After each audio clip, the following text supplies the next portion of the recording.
आप अंग्रेजी दवाओं से परेशान हैं या फिर रोगों से परेशान होकर संसार से उठ जाना चाहते हैं? उठ जाने से पहले नाड़ी वैद्य क्या क्लब ट्राइए और अपने सभी रोगों का आयुर्वेद में सही समाधान पाइए। साथियों, इस वीडियो को ज़्यादा से ज़्यादा लाइक करें, कमेंट करें, शेयर करें और चैनल को सब्सक्राइब करना ना भूलें।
मेरा नहीं ये तन किसी का है दिया, जो भी अपने पास है वो तन किसी का है दिया।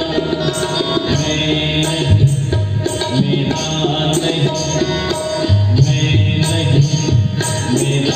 नहीं ये तन किसी का है दिया, जो भी अपने पास है वो तन किसी का है दिया।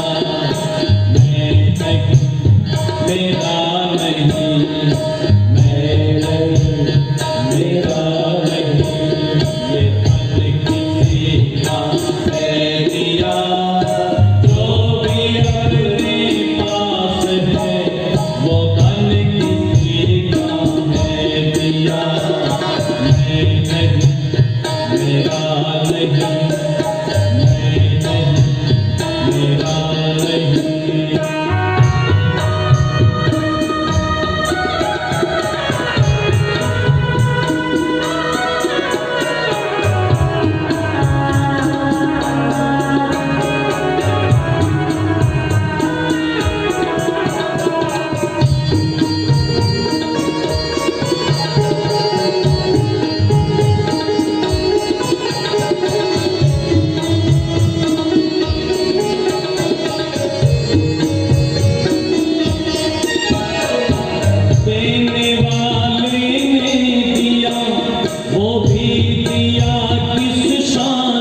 ये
की सेवा खोज अपनी प्रीति उससे कीजिए।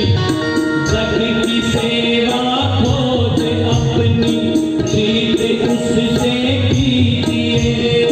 जिंदगी का राज है ये जान कर जी लीजिए। जिंदगी का राज है ये जान कर जी लीजिए। आज जग की सेवा खोज अपनी प्रीति उससे कीजिए। जिंदगी का राज है ये जान कर जी लीजिए। आज जिंदगी का राज है ये जान कर जी लीजिए। जिंदगानी का खिला, जिंदगानी का खिला, जिंदगानी का खिला उपवन किसी का है दिया। मैं नहीं, मेरा नहीं, मैं नहीं, मेरा नहीं, मैं नहीं, मेरा नहीं।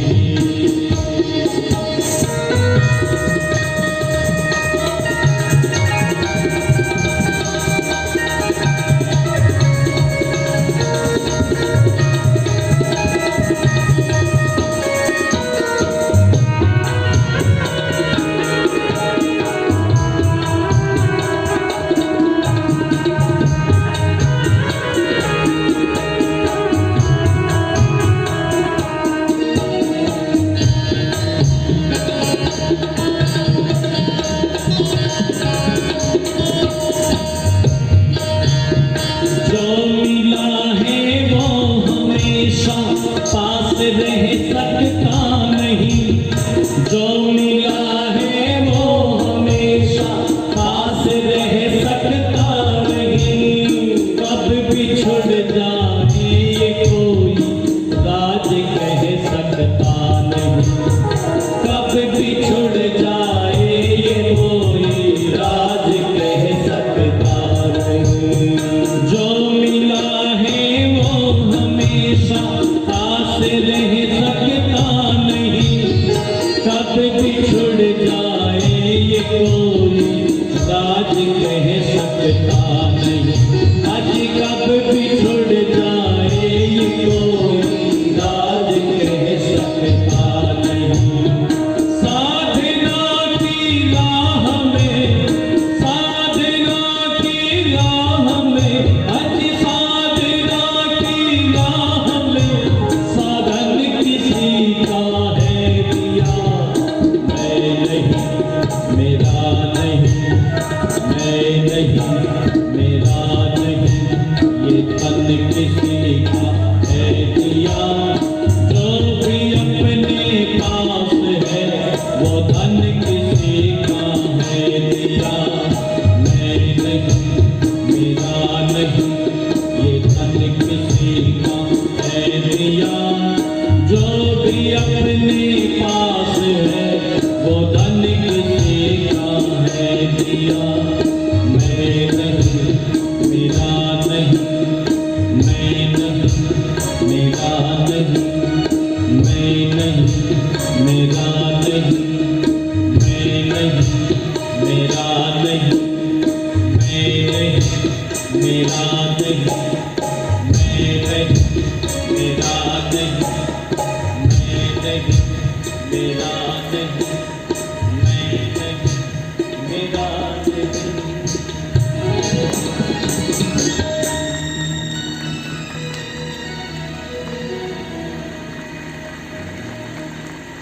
तालियां बजाओ तो सब बजाओ, इसमें कंजूसी क्यों करते हो? सच्चिदानंद भगवान की जय हो। सब बोले सच्चिदानंद भगवान की, सच्चिदानंद भगवान की। मंच पर विराजमान आर्य जगत के प्रसिद्ध विद्वान सन्यासी, त्याग और तपस्या की प्रतिमूर्ति, सार्वदेशिक सभा के यशस्वी प्रधान पूज्यपाद स्वामी आर्यवेश जी महाराज, यज्ञ के ब्रह्मा आर्य जगत के गौरव पूज्य आचार्य श्री वेद प्रकाश क्षत्रिय जी, युवा सन्यासी पूज्य स्वामी आदित्य वेश जी महाराज, और इस सारे के सारे प्रकल्प को पूरे प्राण मन से सिंचित और पल्लवित करने वाले पूज्य बाबू जी आदरणीय श्री आनंद प्रकाश आर्य जी, उनके समस्त सहयोगीगण, उपस्थित सभी धर्म प्रेमी बंधुओं, पूजा व सत्कार के योग्य वंदनीय मातृशक्ति, प्रातः काल से लेकर के बहुत अच्छी अच्छी चर्चाएं मेरे से पूर्व आप श्रवण कर रहे थे। यज्ञशाला में जब पूज्य आचार्य श्री वेद प्रकाश क्षत्रिय जी बोल रहे थे और वो कह रहे थे कि दुनिया के लोगों, धन सुख भी देता है और धन दुख भी देता है, और बहुत ऊंची बात वो कह रहे थे कि दुनिया के लोगों, धन से यदि धर्म कमा लोगे तो जीवन में सुख मिल जाएगा, और यदि इस धन से अधर्म कमा लोगे तो यही धन बोलो दुख का कारण बन जाएगा। और यज्ञ पर बैठ करके बहुत अच्छी चर्चा कर रहे थे। आज मैंने भी पहली बार ये बात सुनी कि यजमान यज्ञ वेदी पर बैठ करके व्यापार करता है। ये यजमान तू व्यापारी बन जा, और व्यापारी कभी घाटे का सौदा नहीं करता। उसकी कोशिश हमेशा यही रहती है कि उसके व्यापार में हमेशा लाभ लाभ लाभ ही होता रहे, और केवल लाभ नहीं होता रहे बल्कि शुभ लाभ होता रहे। आप लोगों का ध्यान इधर उधर जा रहा है, कोशिश कीजिएगा जुड़ने की, है जी, कोशिश करो जुड़ने की।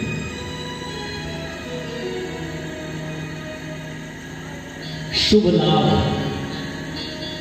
घर के दरवाजों पर हम लिखते हैं, घर की तिजोरियों पर हम लिखते हैं। मुझे नहीं पता आपने कितनी बार इस बात पर विचार किया है, चिंतन मनन किया है कि ये शुभ क्यों लिखा जाता है। हम भगवान से कभी प्रार्थना किया करते थे कि हे भगवान, मैं कभी अशुभ की कल्पना नहीं करता, अधर्म से कमाई की कल्पना नहीं करता। मेरे प्रभु, मेरे घर में जो लाभ आए ना, वो मेरा और मेरे परिवार का कल्याण करने वाला लाभ होना चाहिए, वो शुभ होना चाहिए, वो शिवत्व को प्राप्त कराने हारा होना चाहिए। मैं शिवत्व को प्राप्त कर सकूं। आज लोग लाभ तो बहुत कमाते हैं, और मेरी माताओं बहनों धर्म प्रेमी बंधुओं, वो शिवत्व को प्राप्त नहीं कर पा रहे हैं। मैं से बहुत सारे परिवारों के विषय में जानता हूं। पूज्य स्वामी जी से चर्चा कर रहा था जब यज्ञशाला से निकल करके आए कि आचार्य जी, स्वामी जी, जब वो लोग साधारण स्थिति में थे, बहुत ज्यादा धन नहीं था और बहुत गरीब भी नहीं थे, बड़े खुशहाल थे, वो बड़े प्रसन्न थे। वो उन घरों में मैंने देखा किलकारियां गूंजा करती थी, प्रातः काल से उठ करके सायंकाल तक वो सारे के सारे लोग स्नेह के प्रेम के बंधन में बंधे हुए थे। लेकिन जब धन आया तो सबसे पहले उनके परिवार से अगर कोई चीज गई तो वो धर्म चला गया, वेद की ऋचाएं चली गई, प्रभु का स्तवन चला गया, और उस परिवार में धन आते ही सुरा और सुंदरी आने लगी। और थोड़े ही समय में वो परिवार जो प्रेम के सूत्र में बंधा हुआ था, जो समर्पण के भाव हमेशा अपने मन में रखता था, उस परिवार में स्वार्थ के भाव आने लगे। अब मुझसे पूछते हैं, आचार्य जी क्या करें, ये क्या हो रहा है हमारे साथ में? मैंने उनसे निवेदन किया, वही हो रहा है जो तुम कर रहे हो। दुनिया में हमेशा क्रिया की प्रतिक्रिया हुआ करती है। दुनिया में हमेशा किए हुए कर्मों का फल ही मिला करता है। ये सुख और दुख मेरे और आपके कर्मों की ही कमाई है। माताओं बहनों, धर्म प्रेमी बंधुओं, इसलिए जब हम प्रातःकाल उठते थे तो हमारे जीवन की चर्या यज्ञ से प्रारंभ हुआ करती थी। राजा दशरथ के दरबार में जब मुनि विश्वामित्र खड़े हुए थे, राजा दशरथ ने मुनि विश्वामित्र को कहा था, जितनी अट्टालिकाएं आप, जैसा महल, जैसा आश्रम चाहते हैं, मैं वैसा आश्रम आपको बनाकर देने को तैयार हूं मुनि श्रेष्ठ। लेकिन मुनि विश्वामित्र के मन को जरा सा भी स्वार्थ छू तक नहीं गया था। साफ इनकार कर दिया था, साफ कह दिया था, राजा मैं धराधर धाम सोना चांदी लेने नहीं आया, मैं तो राम को ले जाने आया हूँ, राम के जीवन में श्रीवत्व उतारने के लिए ले जाने आया हूँ। मुझे राम को दे दो, मुझे राम को दे दो। और मैंने सविस्तार इस सारी चर्चा का वर्णन किया था। ले गए थे, ताड़का का वध श्री राम ने किया। और फिर मुनि विश्वामित्र जब सिद्ध आश्रम में पहुंच गए हैं, तो सिद्ध आश्रम में पहुंच करके मुनि विश्वामित्र ने श्री राम को अपनी प्रयोगशाला दिखाई है, अपनी आयुध निर्माणी में ले गए हैं, ऑर्डिनेंस फैक्ट्री में ले गए हैं। और जाकर के ये कहा है, रघुवीर हे राघव, जिन राक्षसों से तुम्हें मुकाबला करना है, इस यज्ञ की रक्षा करनी है, उनसे लड़ने के लिए इन शस्त्रों की आवश्यकता होगी। महादिव्य दंड चक्र श्री राम को दिया है। धर्म चक्र, काल चक्र, विष्णु चक्र, प्रचंड इंद्रास्त्र, वज्रास्त्र, महादेवास्त्र, ब्रह्मसिंह, एशिक, ब्रह्मास्त्र, मोदकी और शिखरनी नाम की 2 गदाएं श्री राम को दी हैं। अत्यंत उग्र धर्म पाश श्री राम को प्रदान किया है। कालपाश श्री राम को प्रदान किया है। वरुण पाश, अग्नेयास्त्र और एक उत्तम प्रकार की चमचमाती हुई तलवार श्री राम को दी है। हे राम, इसको धारण करो, इसकी धार कभी कुंद नहीं होगी, इसका वार कभी खाली नहीं जाएगा, इनको प्राप्त करो। श्री राम ने बहुत श्रद्धा से इन अस्त्र शस्त्रों को प्राप्त किया है। और तब एक दिन मुनि विश्वामित्र श्री राम को यह कह करके कि अब मैं यज्ञशाला में प्रवेश करना चाहता हूं, राघव, मैं अपने इस यज्ञ की रक्षा का गुरुतर भार तुम्हारे कंधों पर सौंपता हूं। और माताओं बहनों, धर्म प्रेमी बंधुओं, इस यज्ञ की ऊंचाई को जानते थे श्री राम, इसलिए धनुष और बाण लेकर के खड़े हो गए हैं। इस भाव को लेकर के खड़े हो गए हैं कि ये यज्ञीय संस्कृति बची रहेगी तो इस देश का शिवत्व बचा रहेगा, इस देश के का कल्याण बचा रहेगा। विस्तार में जाने का मन तो बहुत करता है, बहुत सारी चीजें कहने का, पर मैं क्या करूं, समय से मैं भी बंधा हुआ हूं।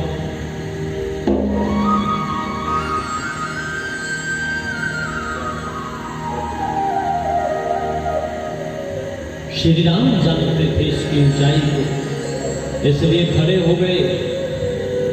इस यज्ञ का एक नाम मख भी है, और मख जो है ना एक सूक्त भी वेद में जो है ना वो पढ़ने को मिलता है। पूरा मखा है, सूत्र ही, सूक्त ही है।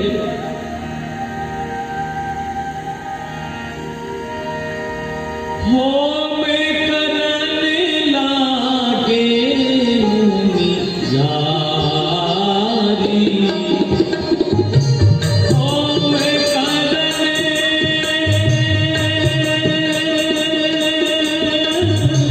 हो में करने लागे मुनि जारी।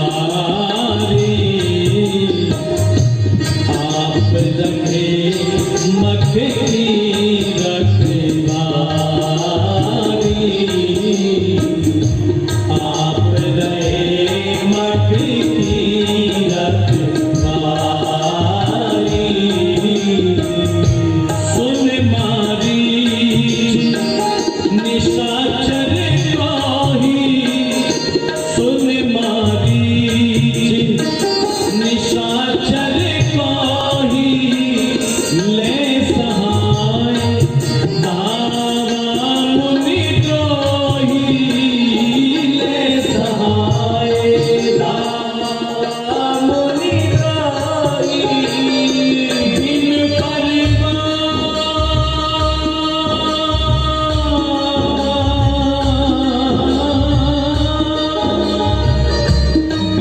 परवान राम तेरी मारा सत्योजन का सागर पारा सत्योजन का सागर पारा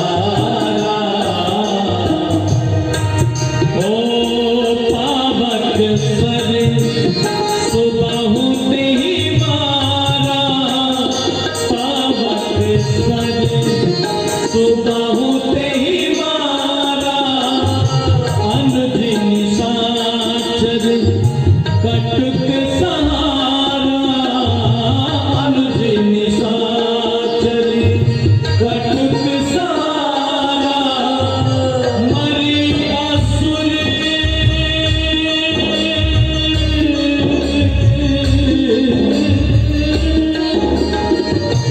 मरिया सुर दीर भयकारे स्तुति करहि देव मुनि झारे स्तुति करहि देव मुनि झारे स्तुति करहि देव मुनि झारे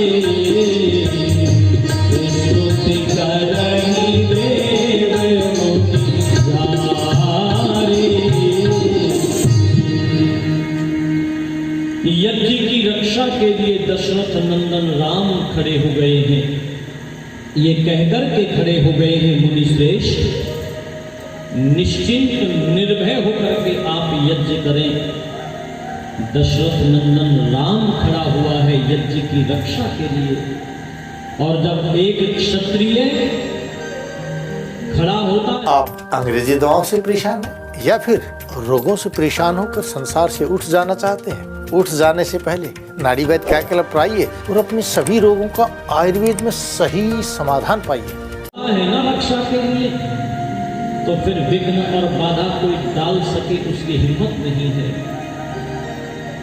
यज्ञशाला में प्रवेश मुनि श्रेष्ठ ने किया, आचमन किया है बैठ करके यज्ञशाला में। ओम अमृतोपस्रणमसि स्वाहा ओम अमृताभिधानमसि स्वाहा ओम सत्यम यशः शीर्मय शीर्षदा सारे मुनिजन उस यज्ञशाला में बैठे हुए थे। स्वाहा स्वाहा की ध्वनि से सारे का सारा जंगल गूंज उठा है। स्तुति प्रार्थना उपासना के मंत्रों का पाठ किया, स्वस्ति वाचन का पाठ किया गया है। दीप प्रज्वलन हुआ, अग्नयाधान हुआ, समिधाधान हुआ, पंचघृताहुति प्रदान की गई है। स्वाहा स्वाहा स्वाहा स्वाहा इस ध्वनि से सारा वातावरण गूंज उठा है। और ये जो स्वाहा है ना, इसको आप कभी यज्ञ वेदी पर बैठ करके अंतर मन से कभी बोल करके देखिएगा।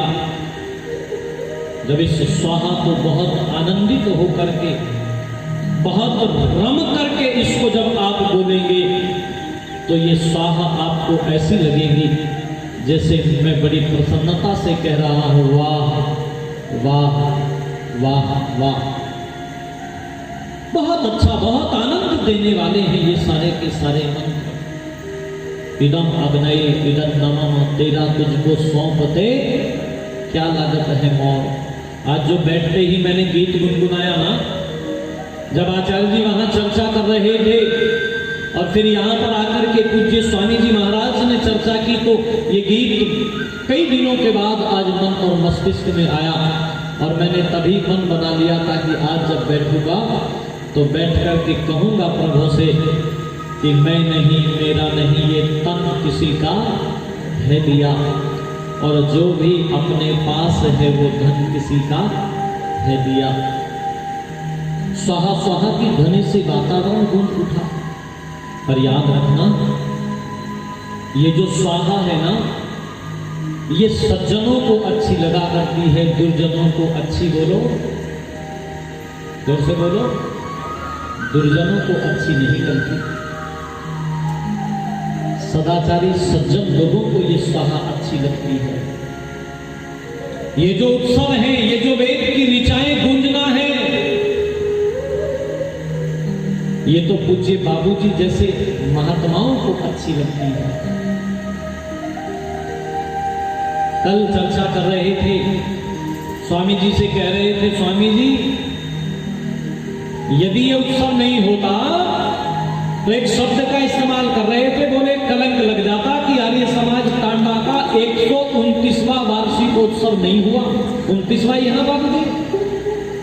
बोले ये कलंक लग जाता, ये कलंक नहीं लगने दूंगा मैं, अपने जीते जी ये कलंक नहीं लगने दूंगा मैं। ये ऐसे सज्जन महात्माओं का ही संकल्प हो सकता है। और कह रहे थे कि अभी तो ये मार्च है और फिर जब अगला उत्सव आएगा तो नवंबर में फिर करेंगे, मतलब मार्च में नहीं ले जाएंगे। ऐसा नहीं है जो कि मार्च में हो गया तो मार्च में हो गया ना, ये तो इस परिस्थिति वश जो है नहीं हुआ नवंबर में तो मार्च में कर लिया, इस वर्ष की पूर्ति हो गई है और बोले अगले वर्ष का फिर नवंबर में ही करेंगे। मैं निवेदन करने लगा हूं, ये सज्जन महात्मा लोगों को अच्छी लगा करती है, दुर्जनों को ये चीजें अच्छी नहीं लगती। मारीच और सुबाहु नाम के राक्षस जो हमेशा विघ्न और बाधा डाला करते थे, आज भी दौड़े चले आए।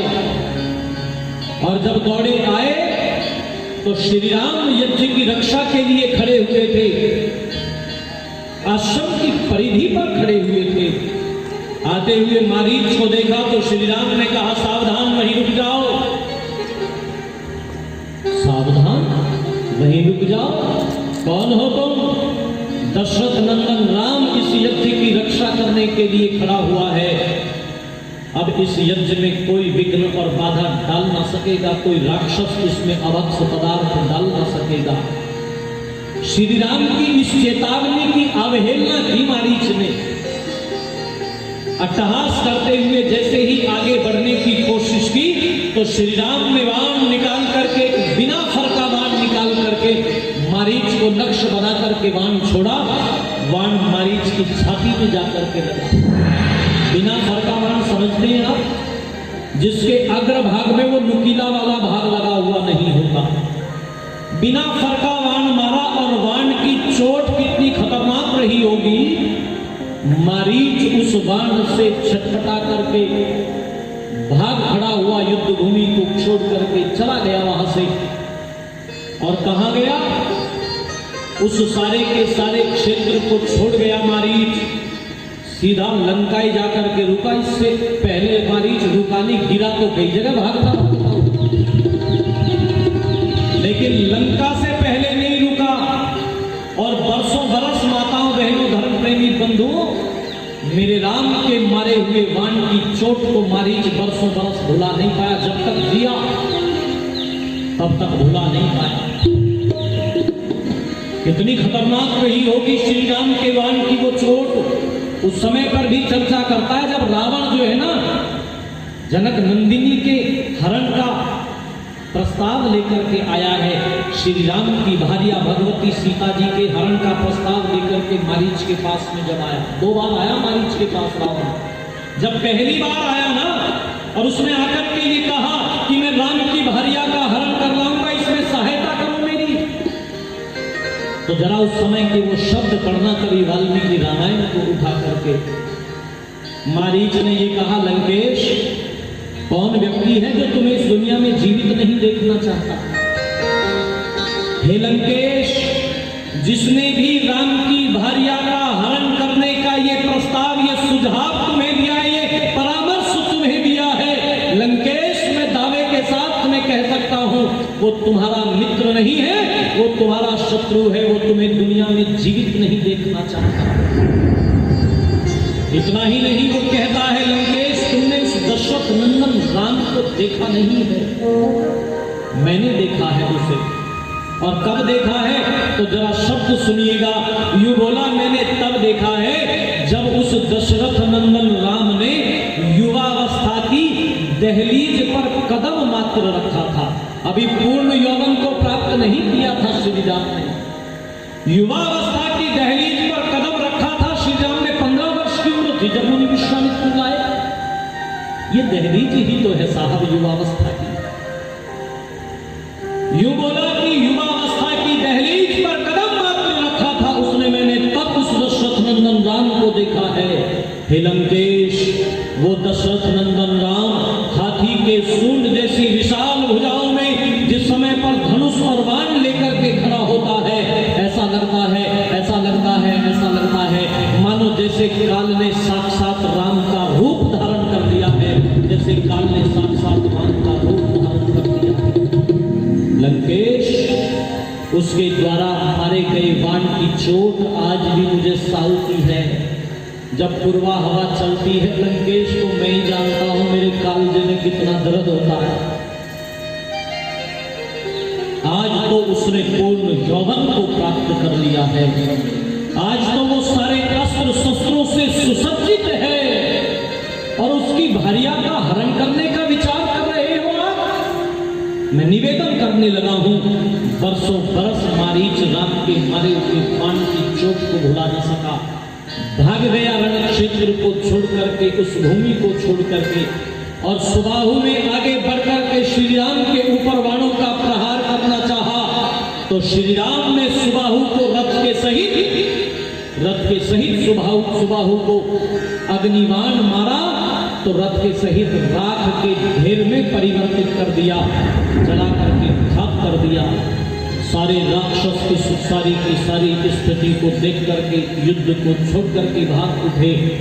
मुनि विश्वामित्र ने निष्कंटक होकर के अपना यज्ञ संपन्न किया और जब यज्ञ पूरा हो गया तो स्तुति कर रही देव मुनिधारी श्री राम की स्तुति कर रहे हैं।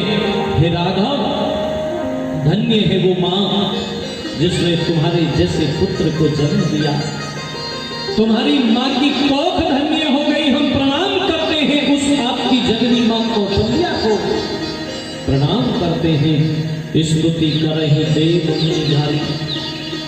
और रोज यज्ञ रचाए जाते रहे, कोई राक्षस विघ्न और बाधा डाल ना सका। ढूंढ ढूंढ करके श्री राम राक्षसों का वध करते रहे और उस सारे के सारे क्षेत्र को श्री राम ने राक्षसों से विहीन कर दिया। एक दिन एक निमंत्रण आया है मिथिला से, और ध्यान दीजिएगा वो निमंत्रण स्वयंवर का निमंत्रण नहीं है। महर्षि वाल्मीकि जी के अनुसार वो निमंत्रण एक बड़े यज्ञ का निमंत्रण है। राजा जनक ने बहुत श्रद्धा से भिजवाया है और मुनि विश्वामित्र ने श्री राम को कहा, रघुवीर मिथिला चलेंगे हम, राजा जनक के यहाँ पर एक बड़ा यज्ञ रचाया जा रहा है और वहां पर एक शिव का धनुष है, वो भी आपको देखने के लिए मिलेगा। हाँ मुनिवर, मैं भी उसे देखना चाहता हूं। और बस मुनि विश्वामित्र श्री राम और लक्ष्मण को साथ में लेकर के अपनी पूरी मुनियों की ऋषियों की मंडली को साथ लेकर के मिथिला की ओर बढ़ चले हैं। जब मिथिला की सीमा में प्रवेश किया है मुनि विश्वामित्र ने तो एक आश्रम में श्री राम के कदम एकाएक रुक गए हैं। एक आश्रम को देखा, वीरान पड़ा हुआ है वो आश्रम। आज वहां पर कोई यज्ञ नहीं है, कोई सत्संग नहीं है, कोई भजन, कोई उपदेश नहीं है, लेकिन उस आश्रम में श्री राम का मन बार बार रम रहा है। मन में एक अलग तरह की शांति की अनुभूति हो रही थी। एकाएक कदम रुक गए और श्री राम ने मुनि विश्वामित्र से प्रश्न किया, गुरुदेव ये आश्रम बड़ा रमणीक कभी रहा होगा, आज उजड़ा हुआ पड़ा है, आज वीरान पड़ा हुआ है। ये आश्रम ऐसे वीराने में कैसे पहुंच गया? ये किसका आश्रम है गुरुदेव, मैं जानना चाहता हूं। मुनि विश्वामित्र ने बताया, हे राम, ये आश्रम तो गौतम ऋषि का आश्रम है।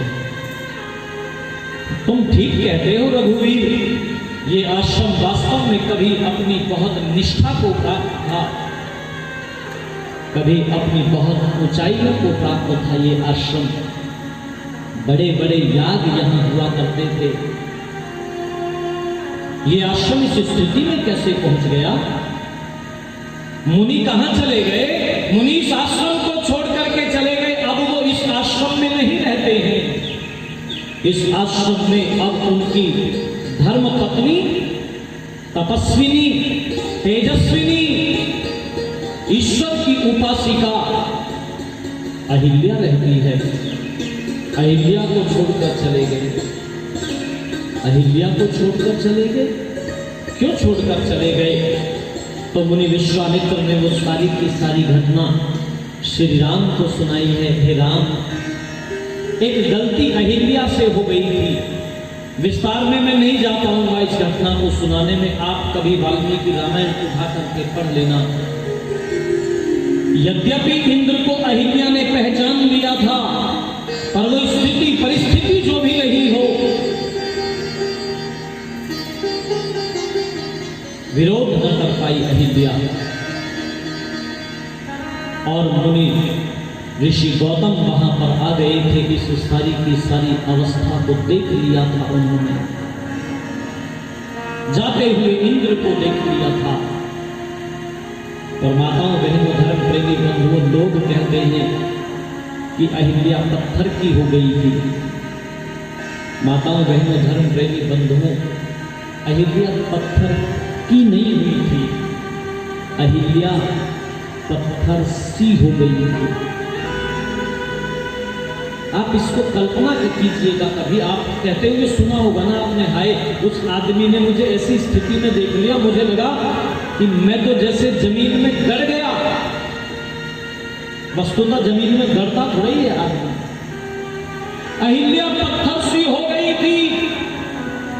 मुनि ने कहा, ऋषि ने कहा, गौतम ऋषि ने, अहिल्या तुमने मेरे विश्वास को तोड़ा है, तुमने मेरे विश्वास को तोड़ दिया अहिल्या।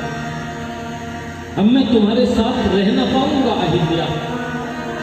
और बस अहिल्या ने कोई सफाई नहीं दी है अपनी, बस दीवार से लग करके पत्थर की तरह से खड़ी रही अहिल्या, चुपचाप खड़ी रही। बरसों बरस तुम्हें तपस्या की अग्नि में अपने आप को जला करके शुद्ध और पवित्र करना होगा। मुनि चले गए, माताओं बहनों, अहिल्या को छोड़कर चले गए। पर याद रखना, अगर गलती रुलाती है तो यह राह भी दिखाती है। बशर गलती का पुतला है, ये अक्सर हो ही जाती है। पर जो गलती करके पछताए उसे इंसान कहते हैं, और जो गलती करके अड़ जाए उसे शैतान कहते हैं। और जो गलती पर करे गलती पीटे, फिर करे गलती फिर पीटे, फिर करे गलती फिर पीटे, उसे पाकिस्तान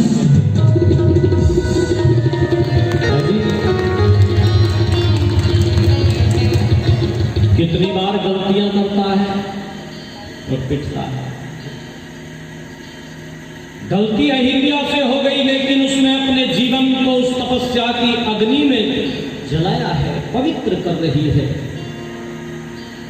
आज जब श्री राम आए हैं ना, तो अहिल्या बहुत उच्च कोटि की तपस्विनी है। अहिल्या घंटों घंटों उस भगवान के सानिध्य में, उसकी उपासना में, ब्रह्म मुहूर्त में उठ करके लीन रहती है। और मेरे राम किसी को ठोकर नहीं लगाते। अरे मेरे राम तो ताड़का जैसी राक्षसी का वध करने में संकोच करते दिखाई देते हैं। क्या किया मेरे राम ने?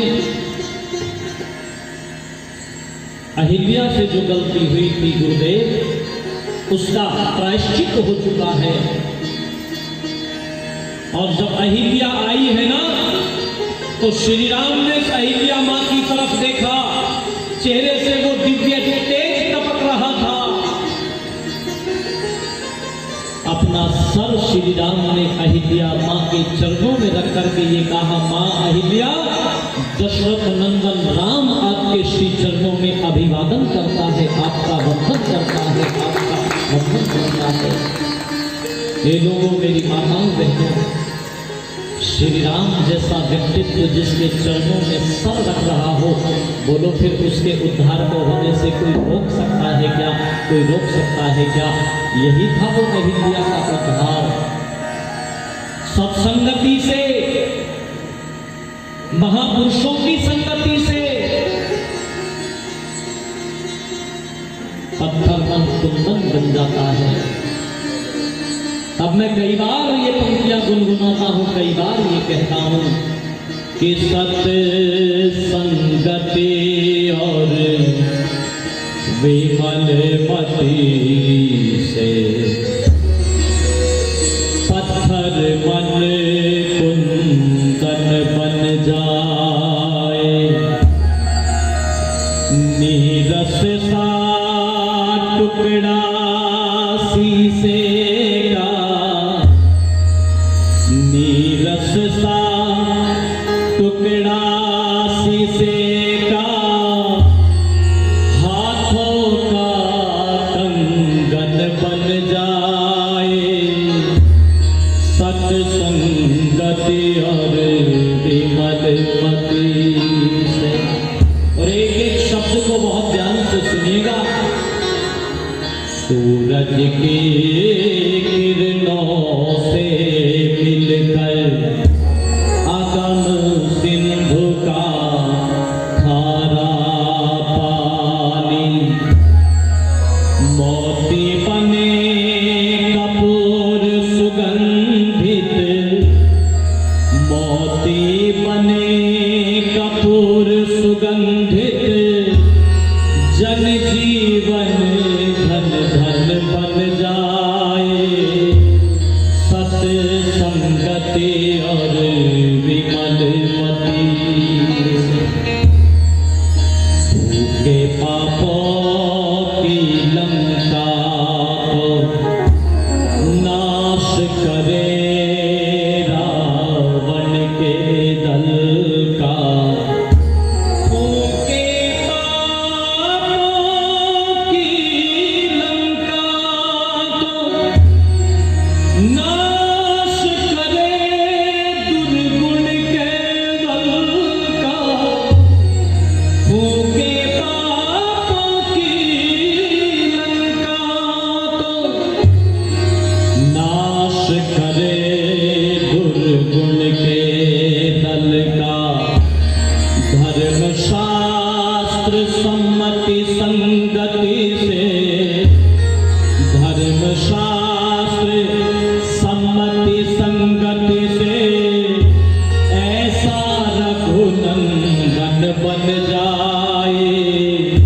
सत्संगति और विमल मति से। और क्या सुंदर पंक्तियां कि एक सपूत मिटा सकता है इतिहासों के काले धब्बे, एक सपूत मिटा सकता है इतिहासों के काले धब्बे, चंदन के एक ही बूटे से, चंदन के एक ही बूटे से, सारा वन चंदन बन जाए, सत्संगति और विमल मति। और पूज्य बाबूजी, ये पंक्तियां आपको समर्पित, बहुत ऊंची पंक्ति है ये।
टुकड़ाते सेका रस सा टुकड़ाते सेका हाथों का कंगन बन जाए सत्संगतिया विमल गति से पत्थर बन कुंदन बन जाए सत्संगतिया विमल गति से पत्थर बन कुंदन बन जाए सत्संगति और विमल मति से।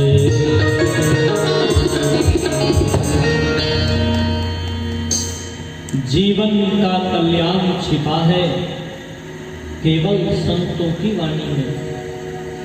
ऋषि दयानंद की संगति से अमीचंद पावन बन जाए।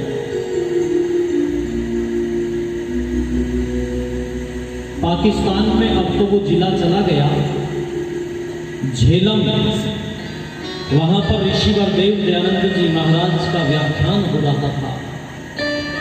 एक अमीचंद नाम का तहसीलदार आकर के ऋषि से निवेदन करता है, महाराज यदि अनुमति हो तो एक भजन सुना दूं मैं आपके व्याख्यान से पहले। ऋषि ने सहज भाव से अनुमति दे दी थी, सुना दो। अमीचंद ने भजन सुनाया तो समा बांध दिया। गजब का गाता था अमीचंद, पर गाता ही गाता था और सब मामला गड़बड़ था। स्थिति यूं थी, किसी एक व्यक्ति से किसी ने कहा मैं आपका जीवन चरित्र लिखना चाहता हूं। उसने कहा जीवन ही जीवन है मेरे पास में, चरित्र ना मेरे पास। अमीचंद गाता, देखो मैं कई बार कहा करता हूं कि भगवान सबको सब कुछ नहीं देता, पर सबको कुछ ना कुछ जरूर देता है। दुनिया में एक भी आदमी आपको ऐसा नहीं मिलेगा जिसको भगवान ने कुछ विशेष न दिया हो, बस उसको पहचानने की जरूरत है। अमीचंद गाता बहुत बढ़िया था, समा बांध दिया। लेकिन जब ऋषि का प्रवचन हो गया उसके बाद ऋषि के जो भक्त थे, वहां आयोजक थे, उन्होंने बताया महाराज दुर्गुणों की खान है ये आदमी, सारे दुर्गुण इस आदमी के जीवन में है, बहुत बेकार बहुत खराब आदमी है। किसको समय दे दिया ऋषि ने? ऋषि ने कहा अच्छा। सारे जो कुछ बात थी वो सारी ऋषि को बता दी। लेकिन अगले दिन फिर व्याख्यान का समय जब हुआ और व्याख्यान से पहले अमीचंद उपस्थित था वहां पर, सारे के सारे जो आयोजक थे वो विचार कर रहे थे कि आज अमीचंद को मौका नहीं मिलेगा और डांट पड़ेगी सो अलग। अमीचंद अपने स्थान से उठ गया, ऋषि के पास में पहुंच गया है और जाकर के निवेदन करने लगा है, महर्षि यदि अनुमति हो तो एक भजन आज फिर सुना दो। भक्त सोच रहे हैं अब एक डांट पड़ने वाली है अमीचंद को, लेकिन वो नहीं जानते थे कि जिस अमीचंद को उस परमपिता परमात्मा ने अपनी सृष्टि से नहीं निकाला, उस अमीचंद को दयालु दयानंद भला अपनी दृष्टि से कैसे निकाल सकते थे, अपनी दृष्टि से कैसे निकाल सकते थे। सहज भाव से ऋषि ने कह दिया सुना दो। अमीचंद ने भजन सुनाया और भजन ऐसा सुनाया कि समा बांध दिया अमीचंद ने। और जब भजन समाप्त हो गया, ऋषि के चरणों में अभिवादन करके अमीचंद बैठना चाहता है। जब ऋषि चरणों में अभिवादन करने के लिए उपस्थित हुआ तो ऋषि ने अमीचंद के कंधे पर हाथ रखा और कोई लंबा चौड़ा उपदेश नहीं दिया, केवल एक वाक्य कहा। अमीचंद की आंखों में आंखें डाल करके ऋषि ने कहा था, अमीचंद तू है तो हीरा पर कीचड़ में पड़ा हुआ है, कीचड़ में पड़ा हुआ है। ओहो, इस वाक्य ने अमीचंद के अंतर मन तक दस्तक दी थी। अपने स्थान पर आकर के तो बैठ गया अमीचंद, पर कानों। आप अंग्रेजी दवाओं से परेशान हैं या फिर रोगों से परेशान होकर संसार से उठ जाना चाहते हैं? उठ जाने से पहले नाड़ी वैद्य क्या क्लब पर आइए और अपने सभी रोगों का आयुर्वेद में सही समाधान पाइए। ये शब्द बार बार गूंजते रहे, अमीचंद तू है तो हीरा पर कीचड़ में पड़ा हुआ है। एक बार तो अमीचंद ने हुए कीचड़ तो नहीं लग गया, कहीं से लग गया हो कभी? पर कीचड़ वस्त्रों में नहीं था, कीचड़ तो व्यवहार में था, कीचड़ तो जीवन में था। शब्द गूंजते रहे, घर आ गया व्याख्यान के बाद अमीचंद कीचड़ में पड़ा हूं, क्या है मेरे जीवन में कीचड़। घर आया और सामने जब घर में शराब की सजी हुई बोतलों पर निगाह पड़ी अमीचंद की, तो हिला दिया अमीचंद को अंदर तक इन वाक्यों ने, इन शब्दों ने। अमीचंद तू है तो हीरा पर कीचड़ में पड़ा हुआ है, ओहो यही है मेरे जीवन का कीचड़। ऋषि को पता लग गया है यही है कीचड़ मेरे जीवन में। हे ऋषिवर, अमीचंद हीरा बन करके दिखाएगा, मैं इस कीचड़ को निकाल फेंकूंगा अपने जीवन से। और लोगों, शराब की बोतलों को उठा उठा करके फेंकना शुरू कर दिया अमीचंद। भरी हुई बोतलें तोड़ रहा है। पास में रहने वाले जो पड़ोसी थे, आसपास में रहने वाले जो पड़ोसी थे, उन्होंने जब भरी हुई बोतलों को तोड़ते हुए अमीचंद को देखा तो आपस में चर्चा करने लगे, भाई ऐसा लगता है कि आज अमीचंद को ज्यादा चढ़ गई, ज्यादा पी गया अमीचंद, क्योंकि आज इसे खाली और भरी बोतल का ही पता नहीं लग रहा है। आज तक तो अमीचंद जब बोतलें फेंका करता था तो खाली बोतलें फेंका करता था, लेकिन आज इतना नशा चढ़ गया, इतनी चढ़ गई है कि आज तो खाली और भरी का अंतर ही पता नहीं है। भरी बोतलें फेंक रहा है, भरी बोतलें फेंक रहा है। पर वो नहीं जानते थे कि आज तक जो नशा अमीचंद करता था वो नशा तो खराब नशा था। शाम को पीता था, सुबह तक उतर जाता था। गुरु नानक देव ने लिखा था, ये शराब जो है ना, ये नशा आदमी की करने की चीज नहीं होती। लिखा था उन्होंने कि माड़ा नशा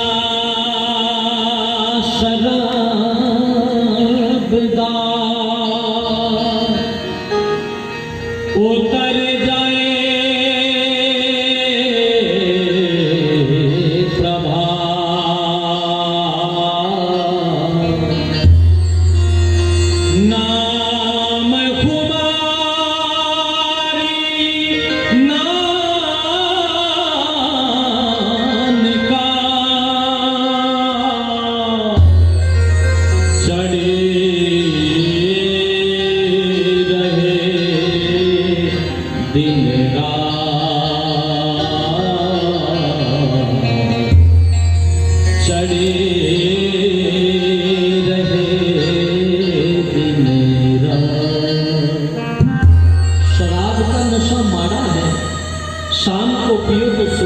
उतर जाए और बर्बाद करती है, व्यक्ति को बर्बादी की तरफ लेकर के जाती है। पूरा तो अवकाश नहीं है कि पूरी गीत पंक्तियां सुनाऊं। कभी हरियाणवी में पंक्तियां लिखी थी, हरियाणवी तर्ज में वो पंक्तियां हैं। कई बार स्वामी जी ने तो कई बार सुनी है, मैं कई बार गुनगुनाता हूं। क्या पीवे और क्यों पीवे,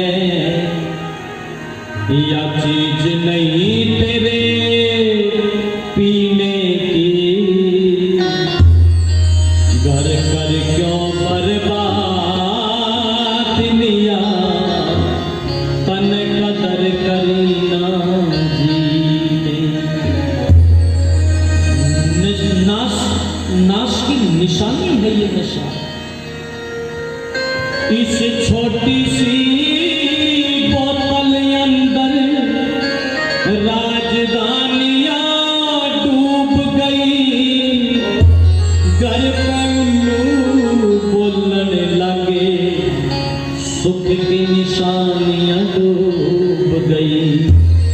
तेरे ऊंचे खानदान वालों की श्रेष्ठ कहानियां डूब गई, सुंदर स्वस्थ गठिले बदन चढ़ती नौजवानियां डूब गई। तेरा बट्टी अंदर क्यों झुके तू, कमाई खून पसीने की,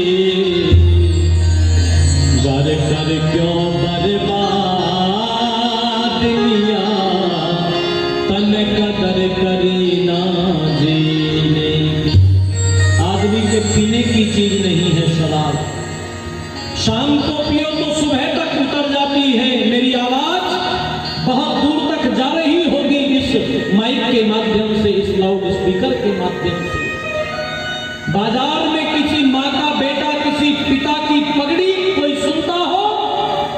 तो मेरी अपील तो सुन ले। शराब आदमी के पीने की चीज नहीं है, ये बर्बादी की तरफ लेकर के जाती है। पिता की पगड़ी को सरे बाजार नीचा दिखाती है, माँ की कोख को सरे बाजार ल जाती है। ये नशा अपने जीवन से छोड़ देना। अरे नशा करना ही है तो भगवान की भक्ति का नशा करना, नशा करना ही है तो राष्ट्र की भक्ति का नशा करना। जो नशा किया था पंडित राम प्रसाद बिस्मिल ने, जो नशा किया था अशफाकुल्लाह खान ने, जो नशा किया था चंद्रशेखर आजाद ने, और 2 दिन बाद जिनका बलिदान दिवस है, जो नशा किया था सरदार भगत सिंह ने, जो नशा किया था सरदार भगत सिंह ने, जिनकी स्तुति करते हुए सारस्वत मोहन मनीषी जी ने लिखा कि परवाने प्रज्वलित शिखा को चूम गए थे, कितने पागल बिना पिए ही झूम गए थे। अरे भगत सिंह की भक्ति बिना ये हवन ना होता, आशाओं की लाशें होती कफन ना होता, आशाओं की लाशें होती कफन ना होता। माताओं बहनों धर्म प्रेमी बंधुओं में निवेदन करने लगा हूं, अमीचंद शराब की बोतलों को तोड़ता है और ये कहता है हीरा बन करके दिखाऊंगा। एक दूसरी स्त्री घर में रखी हुई थी, उसको भेज दिया, चली जाओ यहां से, अब तुम्हारी कोई जरूरत नहीं है। पत्नी अपने मायके में रह रही थी, अमीचंद चल पड़ा है घर से, अपने ससुराल पहुंच गया और जाकर के अपनी पत्नी से बोला, देवी तू घर चल, मैं तुझे ले जाने के लिए आया हूं। पत्नी ने कहा घर कहाँ है वो? घर तो कभी गई थी मैं, जब आप सेहरा बांध करके आए थे और मेरा हाथ पकड़ा था, तुमने कहा था सौभाग्य के लिए तुम्हारा हाथ पकड़ रहा हूं मैंने उस समय पर सपने सजोए थे कि मैं एक देवता के घर जा रही हूं, पर मेरे भाग फूट गए। वो घर कहाँ है? वो तो नरक से भी बदतर है, नहीं जाऊंगी मैं वहां पर, नहीं जाऊंगी। अमीचंद ने कहा नहीं देवी, अब मैं वैसा अमीचंद नहीं रहा हूं, तू घर चल देवी, तू घर चल, मैं तुझे ले जाने के लिए आया हूं। ए देवी मैं हीरा बन करके दिखाऊंगा, तू घर चल, तू घर चल। झटके से हाथ छुड़ा लिया अमीचंद की पत्नी ने। ये बात तो पहले भी कई बार कहते रहे हो तुम, नहीं जाऊंगी मैं घर, नहीं जाऊंगी। और ये कह करके झटके से हाथ छुड़ा करके जब चलने लगी तो मेरी माताओं बहनों धर्म प्रेमी बंधुओं, अमीचंद फफक करके रो पड़ा और फफक करके रो करके अमीचंद अपनी पत्नी के पैरों में गिरने के लिए तैयार हो गया। देवी मैं तेरे पैर पकड़ता हूं, मेरी सारी गलतियों की माफी दे दे तू मुझे, मैं तुझसे तेरे पैर पकड़ करके क्षमा याचना करता हूं। हे देवी बस तू अब की बार घर चल, मैं हीरा बन करके दिखाऊंगा, मैं हीरा बन करके दिखाऊंगा। मेरी ये माताएं, मेरी ये बहनें तो क्षमा की, सरलता की, सहृदयता की साक्षात प्रतिमूर्ति होती है। जब अमीचंद पैरों की तरफ चला तो देवी ने हाथ पकड़ लिए थे अपने पति देव के और कह दिया था कि मैं पत्नी तुम हो, नाथ मेरे पैरों को लगाओ ना हाथ मेरे, ये सुमित्रा तेरी रानी है,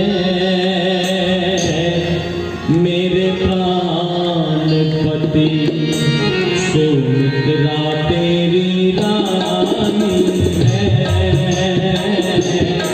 मेरे प्राण पति।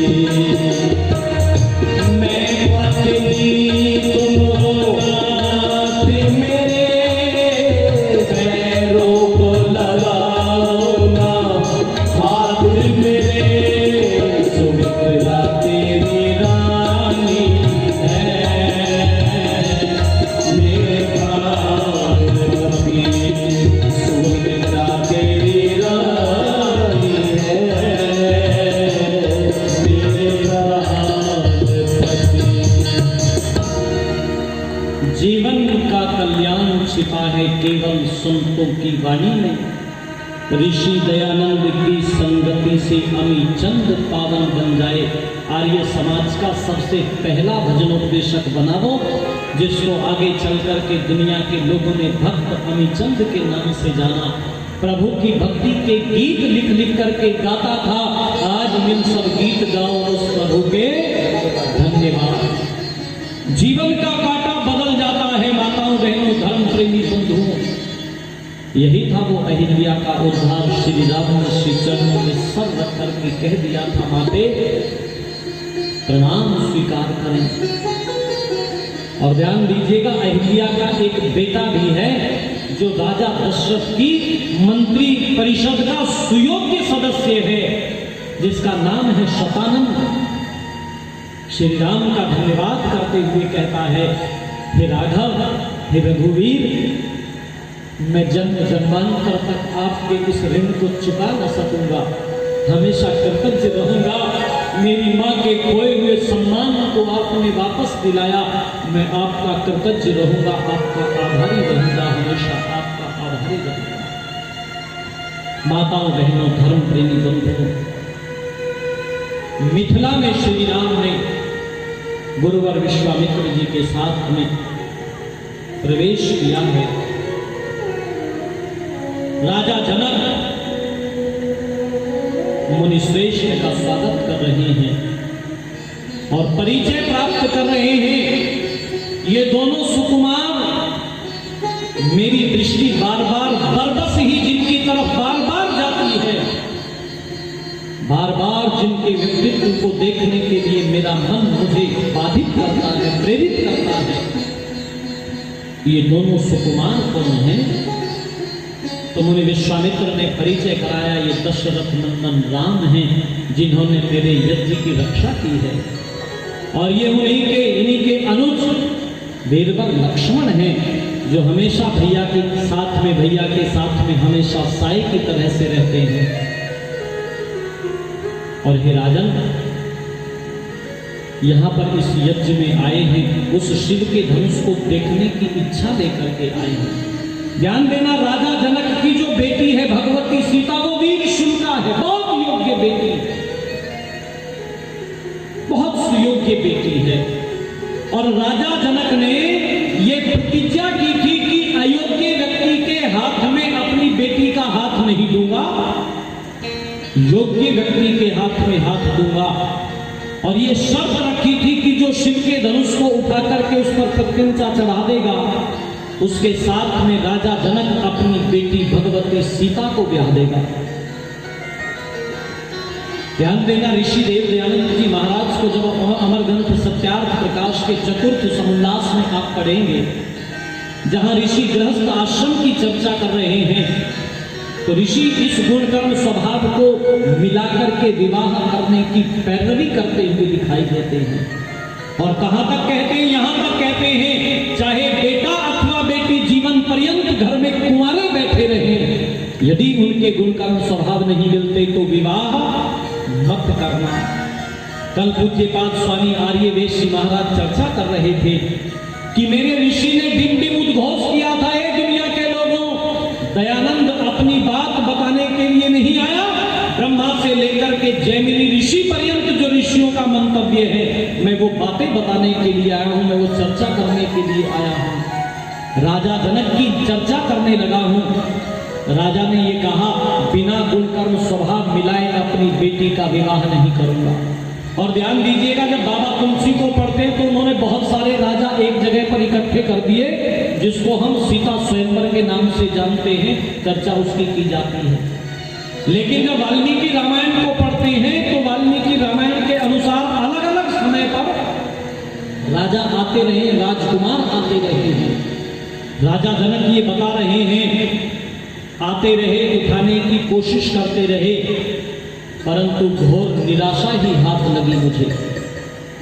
और अब तो मेरा मन करता है कि मैं कह दूं कि हे देश देश के राजागण, हम किसे कहे बलशाली है, और हमको तो ऐसा लगता है पृथ्वी वीरों से खाली है। इस ये वीरता से शून्य हो गई है मुनिश्रेष्ठ, ऐसा लगता है। कोई प्रत्यंचा चढ़ा नहीं पाया और और मुनिवर, उन धूर्त राजाओं ने एक बार तो सब राजाओं ने मिलकर के मेरी मिथिला को चारों तरफ से घेर दिया, जबरदस्ती सिया को ले जाएंगे, लेकिन मैंने उनके साथ में युद्ध किया। अयोग्य व्यक्ति के हाथ में अपनी बेटी का हाथ नहीं दूंगा, हाथ नहीं दूंगा। गुणकर्म स्वभाव मिलाकर के विवाह किए जाते थे, अब गुणकर्म स्वभाव नहीं मिलाए जाते साहब, अब कुंडलियां मिलाई जाती हैं। और हमारे एक विद्वान कह रहे थे कि पति और पत्नी की, वर और वधू की, कन्या की और वर की कुंडली तो मिलाओ चाहे नहीं मिलाना, पर सास की और बहू की कुंडली जरूर मिला लेना। अब तो सौदेबाजी होती है। बेटी बाबा देखने के लिए गया बेटे को, लड़का पसंद आ गया, पूछने लगे जी लड़का तो पसंद है, आपकी कोई मांग कोई डिमांड आपकी? अजी बोले राम का भजन करो, हम तो भगवान से मांगने वाले लोग हैं जी, मांगेंगे भगवान से मांगेंगे, प्रभु ने सब कुछ बहुत दे रखा है। बहुत सारी बातें कह करके और फिर एक बात बाद में बोली, वैसे आपका बजट क्या है? कितना होशियार आदमी। अच्छा, जब कोई डिमांड ही नहीं है तो फिर बजट पूछने की क्या जरूरत है? ये तो वैसी ही बात हो गई ना कि शाम को मैं पी और सुबह को तौबा कर ली, रिंद के रिंद रहे, हाथ से जन्नत न गई। ये तो वैसी ही बात हो गई ना। आपका बजट क्या है कि आप क्या दे दोगे? उसने कहा कि एक कार दे देंगे, और क्या दे दोगे? एक एलईडी दे देंगे, और क्या दे दोगे? एक मोटरसाइकिल दे देंगे, और क्या दे दोगे? एक फ्रीजर दे देंगे, और क्या दे दोगे? जनरेटर दे देंगे, और क्या दे दोगे? और जब बड़ा बड़ा सामान खत्म हो गया तो इसमें छोटा छोटा गिनाना शुरू कर दिया कि एक हीटर दे देंगे, और क्या दे दोगे? कुकर दे देंगे, और क्या दे दोगे? जब ये छोटा छोटा सामान भी खत्म हो गया और इसने फिर पूछा और क्या दे दोगे? ये कहने लगा तेरे घर में आग दे दूंगी। और तो यही बताया देने को, अरे जिसने अपनी पहली पोसी बेटी दे दी उससे और क्या मांगते हो? राजा जनक ने कहा मेरी बेटी वीर शुभ का है, अयोग्य व्यक्ति के हाथ में अपनी बेटी का हाथ नहीं दूंगा। मुनि विश्वामित्र ने कहा श्री राम भी उस धनुष को देखना चाहते हैं।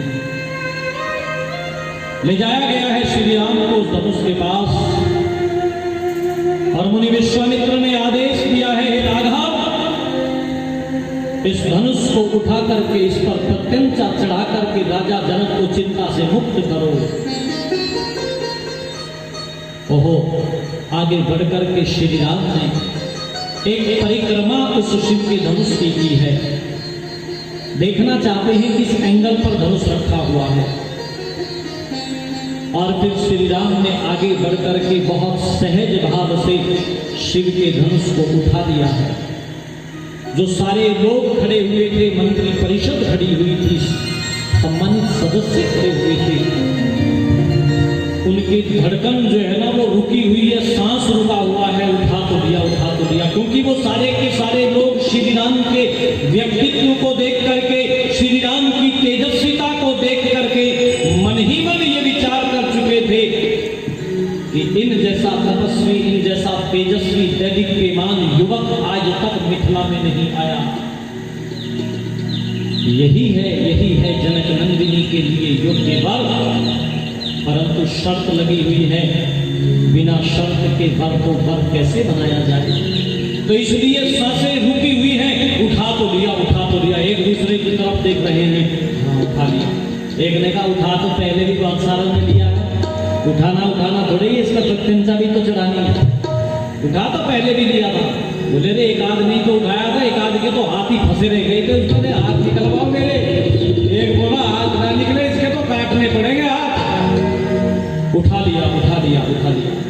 और श्री राम ने बहुत सहज भाव से जब उस पर प्रत्यंचा चढ़ाने के लिए धनुष को झुकाना शुरू किया तो श्री राम के बाजूबल के सामने शिव का धनुष कमजोर सिद्ध हुआ, बीच से टूट करके धड़ाम से तो टूटे हुए।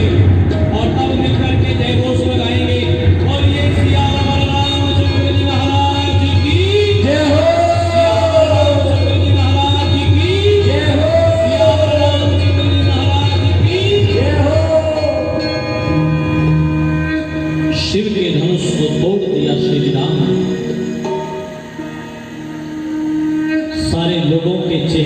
ऊपर प्रसन्नता तैर गई है।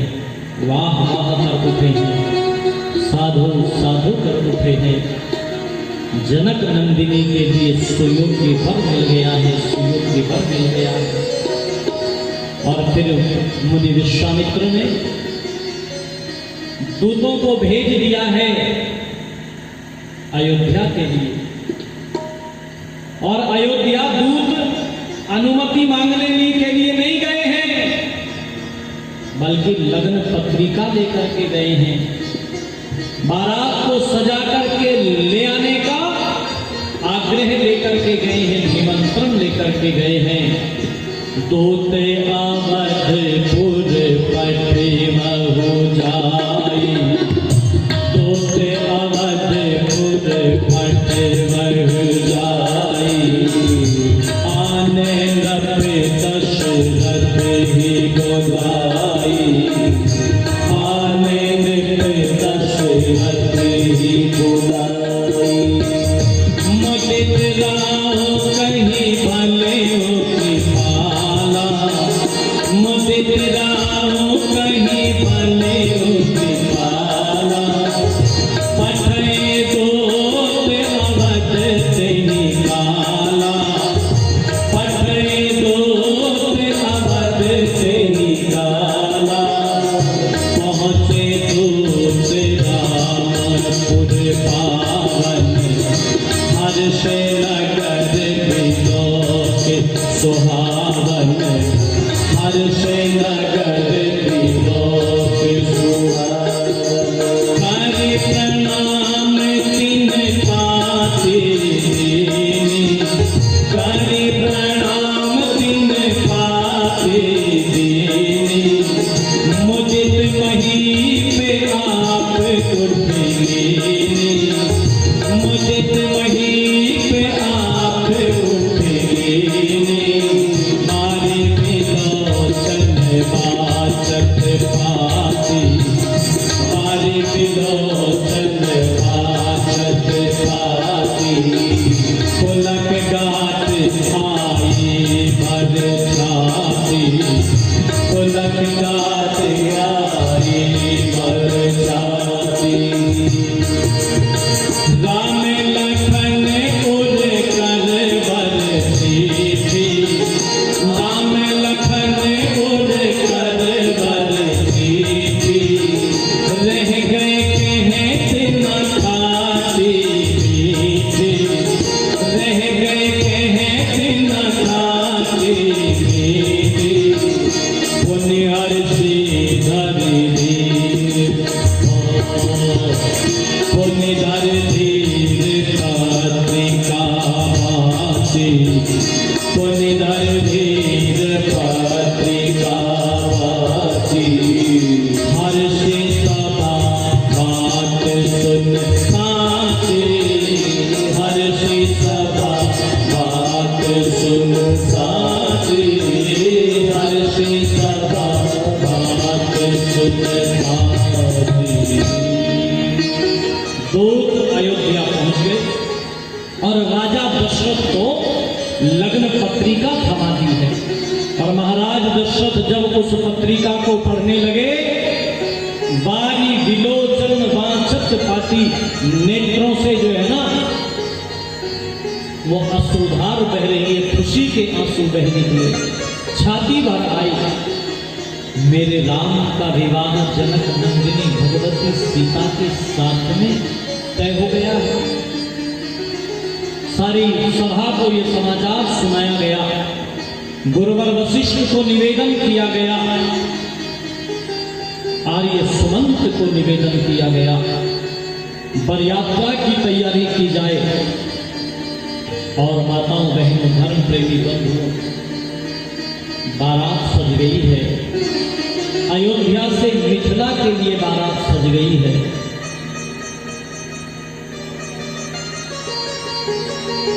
कुछ लोग रह रहे हैं तो बोले भाई उनको भी कहो 5 बजे बारात चलेगी शाम में,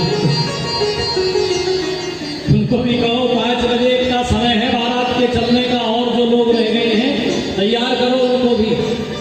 आप भी जिसको बारात में चलना है ठीक 5 बजे, जो रह जाएगा उसे बिल्कुल नहीं लेके जाने के जो 5 बजे के बाद छूट जाएगा वो छूट जाएगा, वो फिर पीछे से अपने साधनों के हिसाब किताब से आना, हमारी कोई जिम्मेदारी नहीं है। इसलिए समय दौड़ चला है। इस समय की कथा यहीं पर विराम लेगी और शाम की कथा में श्री राम के उस प्रसंग में हम चलेंगे। अयोध्या से बारात सज करके मिथिला पहुंचेगी और कैसे उस बारात का स्वागत होगा, कैसे उस बारात का सत्कार किया जाएगा और कैसे भगवती सीता और श्री राम का वो विवाह संपन्न होगा, इसकी चर्चा सायंकालीन सभा में आपसे करूँगा। इस समय पर इन्हीं शब्दों के साथ वाणी को विराम किसी और बालों की समस्या से क्यों हो परेशान? बच्चा खाए या जवान, सबका इलाज होगा एक समान। सिर दर्द और कब्ज होंगे 3 दिन में छूमंतर। न जादू न टोना, है केवल आयुर्वेदिक तंत्र। नाड़ी वैद्य हूं मैं, आयुर्वेद का कमाल देखना। ला इलाज हो कोई भी बीमारी, जड़ से होगा उसका इलाज देखना।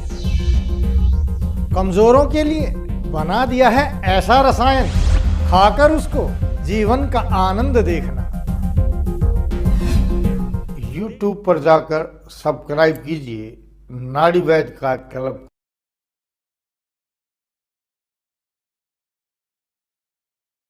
साथियों, इस वीडियो को ज़्यादा से ज़्यादा लाइक करें, कमेंट करें, शेयर करें और चैनल को सब्सक्राइब करना ना भूलें।